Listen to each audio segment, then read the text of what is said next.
Hello guys, this is Sanjay Singh और आप मेरे साथ हैं सजॉन क्लासेस में। आज हम लोग आपके सामने लेकर आए हैं एक नया टॉपिक जिसका नाम है राउट्स लॉ। राउट्स लॉ हमारा क्लास 12th के सॉल्यूशन चैप्टर से रिलेटेड है और राउट्स लॉ की दो फॉर्म्स होती हैं। तो आज हम राउट्स लॉ के बारे में डिस्कस करेंगे, राउट्स लॉ की एक फॉर्म के बारे में डिस्कस करेंगे। बेसिकली हमारा एप्लीकेबल होता है routes law for a volatile solution. तो आइए हम लोग बात कर लेते हैं राउल्ट्स लॉ की। Raoult's law for a volatile solution.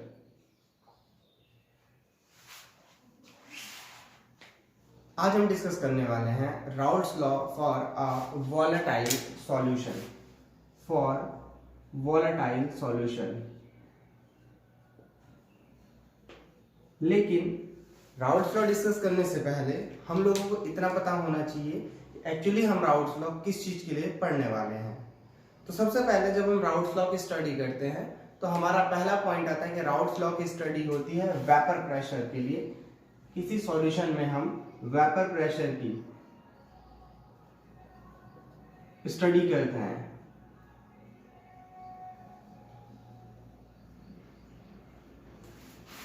तो सबसे पहले ये देखते हैं कि वेपर प्रेशर है क्या चीज।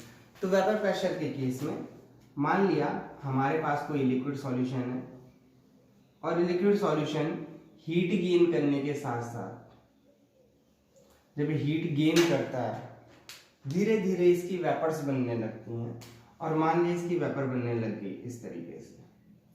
तो जो किसी सॉल्यूशन के ऊपर किसी लिक्विड्स की वेपर बनती हैं वो वेपर्स धीरे धीरे ऊपर जाती हैं और ऊपर जाने के बाद अगर हम इस स्पेस को क्लोज कर देते हैं, हमारा अगर स्पेस बंद हो जाए, ये स्पेस पूरा बंद हो जाए, तो ये वेपर्स ऊपर जाकर इस स्पेस को घेर देंगी और ये वेपर्स नीचे को स्पेस घेरने के बाद एक दबाव, एक प्रेशर क्रिएट करेंगी। और यही प्रेशर जो वेपर्स ऊपर खाली सरफेस से अपने स्पेस को घेरने के बाद नीचे लिक्विड की सरफेस पे लगाती है, इस सरफेस पे, तो ये सरफेस पे लगने वाला प्रेशर आपका क्या कहलाएगा? Vapour pressure. ठीक है। और यही वेपर प्रेशर की स्टडी हम करने वाले हैं। जो ये वेपर प्रेशर लगता है, वेपर प्रेशर जो क्रिएट होता है, इसी की स्टडी होती है राउल्ट्स लॉ में। क्योंकि हम वोलेटाइल सॉल्यूशन के लिए पढ़ने वाले हैं जिसमें हमारे वोलेटाइल सॉल्यूशन में सॉल्यूट और सॉल्वेंट दोनों के दोनों वोलेटाइल होंगे। ठीक, इसलिए हम दोनों के किस तरीके से प्रेशर एक्सर्ट किए जाते हैं उस पर्टिकुलर टर्म्स को राउल्ट्स लॉ से एक्सप्लेन करेंगे। ठीक, तो चलिए देखते हैं राउल्ट्स लॉ किस तरीके से एक्सप्लेन करता है कि एक वोलेटाइल सॉल्यूट एक वोलेटाइल सॉल्वेंट के लिए वेपर प्रेशर कैसे एक्सर्ट किया जाता है। तो देखिए, एक वोलेटाइल सॉल्यूशन की केस में क्या होता है। हमारा एक वोलेटाइल सॉल्यूशन के केस में मान लिया A और B एक सॉल्वेंट है, एक सॉल्यूट है, दोनों के दोनों किसी एक सॉल्यूशन में है। और जब दोनों आपके एक ही सॉल्यूशन में है तो इस कहानी में आपका A भी प्रेशर एक्सर्ट करेगा और आपका सेम टाइम जो B है वो भी प्रेशर एक्सर्ट करेगा। अब जो टोटल वेपर प्रेशर होगा वो A और B के इंडिविजुअल अलग अलग वेपर प्रेशर क्रिएट करने की वजह से होगा। इस केस में A के वेपर प्रेशर को partial vapour pressure of A कहते हैं और B के वेपर प्रेशर को हम लोग partial vapour pressure of B बोलते हैं। तो अगर मैं इस पूरे सॉल्यूशन में सिर्फ A को रखता तो उस केस में A अपना जो प्रेशर एग्जिट करता वो होता PA0 एक्चुअली जब ये अकेला होता, और उसी तरीके से जब मैं B को रखता तो B का होता PB0। ठीक, लेकिन जब ये एक सॉल्यूशन में चला गया है तो in the case of a solution ये दोनों अलग अलग वेपर प्रेशर क्रिएट करेंगे। अब माना जब ये इस सॉल्यूशन में है तो जो A एग्जिट करेगा वो PA एग्जिट करेगा और जो B एग्जिट करेगा वो PB एग्जिट करेगा प्रेशर ये नीचे के लिए। अब ये PA और PB कैसे होते हैं? तो जो हमारा PA होता है वो अपने PA0 जो उसका ओरिजिनल है उसको जब आप मोल फ्रैक्शन ऑफ A से मल्टीपल करेंगे, इस सॉल्यूशन में A के मोल का फ्रैक्शन कितना है, मोल फ्रैक्शन ऑफ A, उसके मल्टीपल प्रोडक्ट के बराबर होता है आपका पीए।